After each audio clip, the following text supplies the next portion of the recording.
directly or indirectly things that make it a challenging issue to আবারও রণক্ষেত্র লিবিয়ার রাজধানী Tripoli. চারদিকে মুহুর্মুহু গুলি আর বিস্ফোরণের বিকট শব্দ। প্রভাবশালী মিলিশিয়া নেতা আবদেল ঘানি আল কিকলি হত্যাকাণ্ডের জেরে আবারও সহিংসতায় জড়িয়েছে বিভিন্ন সশস্ত্র গোষ্ঠী। পরিস্থিতি এমন পর্যায়ে পৌঁছালো যে বন্ধ করে দেয়া হলো সব স্কুল কলেজ, জারি করা হলো জরুরি লকডাউন। যে দেশটা একসময় ছিল আফ্রিকার সবচেয়ে স্থিতিশীল ও সম্পদশালী একটি রাষ্ট্র, সেই লিবিয়া আজ বারবার ফিরে যাচ্ছে সংঘাতের একই চক্রে।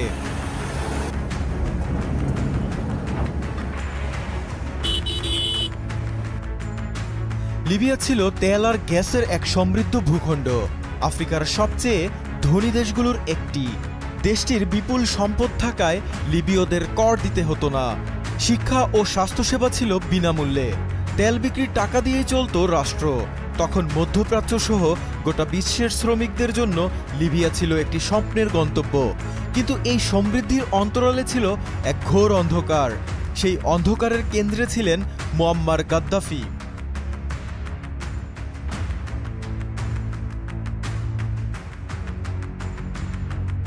গাদ্দাফি লিবিয়ার শাসন ক্ষমতায় ছিলেন দীর্ঘ ৪২ বছর। ১৯৬৯ সালে তরুণ এক সেনা কর্মকর্তা হিসেবে ক্ষমতা দখলের পর তিনি গড়ে তোলেন কঠোর একনায়কতন্ত্র। তার সময়ে দেশটিতে রাজনৈতিক দল নিষিদ্ধ ছিল, মত প্রকাশের ছিল না কোনো সুযোগ। তাকে বিরোধিতা করা মানেই ছিল কারাগার, নির্যাতন কিংবা গুম হয়ে যাওয়া। হাতিয়ার ছিল মুকাবারাত এল জামাহিরিয়া নামের এক ভয়ঙ্কর গোয়েন্দা সংস্থা। বাইরের দুনিয়ার কাছে গাদ্দাফি ছিলেন এক বিতর্কিত চরিত্র।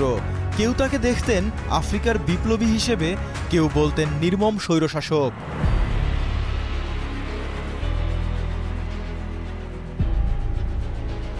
কিন্তু ইতিহাসের পথ কখনো সোজা নয়।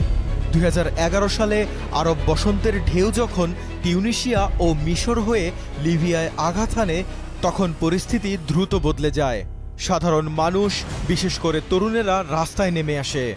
গাদ্দাফির দীর্ঘ একনায়কতন্ত্রের বিরুদ্ধে তারা দাবি তুললেন পরিবর্তনের, গণতন্ত্রের। প্রতিবাদ আর বিক্ষোভ দমন করতে গিয়ে গাদ্দাফি বাহিনী কঠোর হয়ে ওঠে। তারা সরাসরি অস্ত্র প্রয়োগ শুরু করে। এটাই ছিল পশ্চিমা বিশ্বসহ আন্তর্জাতিক সম্প্রদায়ের জন্য লিবিয়ায় হস্তক্ষেপ করার এক মোক্ষম সুযোগ।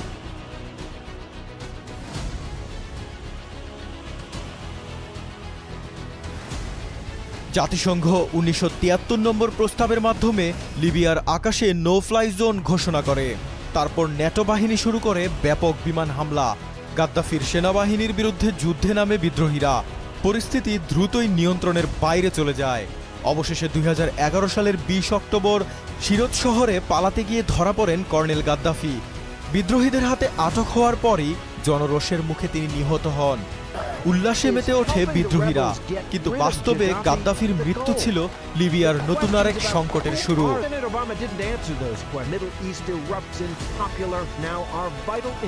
গাদ্দাফির পতনের পর লিবিয়া বিভক্ত হয়ে পড়ে।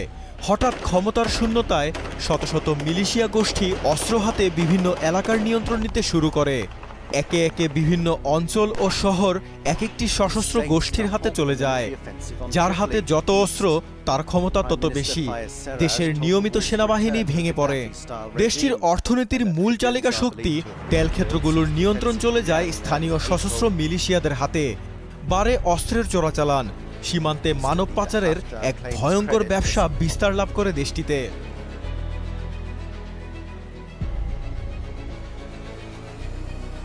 কিছুদিন পরেই মিলিশিয়া গ্রুপগুলো নিজ নিজ ক্ষমতা বিস্তারের জন্য একে অপরের বিরুদ্ধে লড়াইয়ে জড়িয়ে পড়ে। শুরু হয় তীব্র গৃহযুদ্ধ। জাতিসংঘের মতে এই অরাজকতায় প্রায় ৩০,০০০ নিরীহ মানুষ নিহত হন, আহত হন ৫০,০০০-এরও বেশি। ঘরহারা হয়ে পড়েন অন্তত ৫ লাখেরও বেশি মানুষ।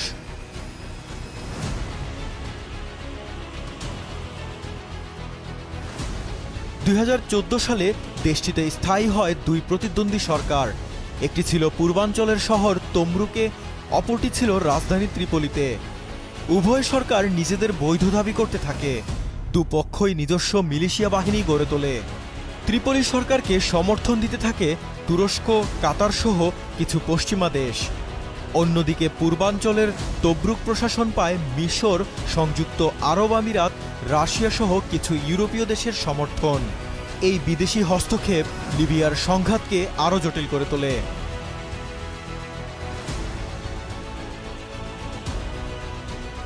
2015 সালে জাতিসংঘের উদ্যোগে জাতীয় ঐক্যের সরকার জিএনএ নামে একটি প্রশাসন গঠিত হলেও পূর্বাঞ্চলের বাহিনী এলএনএ সেটিকে প্রত্যাখ্যান করে। সংঘাত চলতেই থাকে, বারবার শান্তি আলোচনায় বসলেও কোনো উদ্যোগই সফল হয়নি। দেশটিতে একের পর এক যুদ্ধবিরতি ঘোষণা করা হয়, কিন্তু স্থায়ী শান্তি আর প্রতিষ্ঠা হয়নি।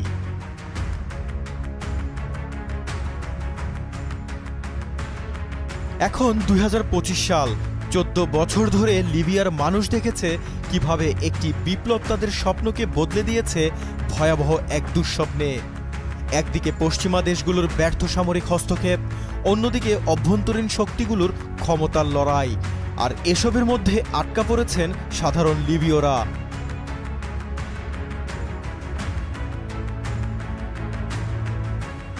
পশ্চিমা শক্তিরা লিবিয়াকে গণতন্ত্র দেওয়ার নামে অভিযান চালিয়েছে, কিন্তু তাদের খামখেয়ালিপনা ও পরিকল্পনাহীনতার জন্য লিবিয়া আজ এমন এক রাষ্ট্র যেখানে গণতন্ত্র নেই, শান্তি নেই, অর্থনৈতিক স্থিতিশীলতাও নেই।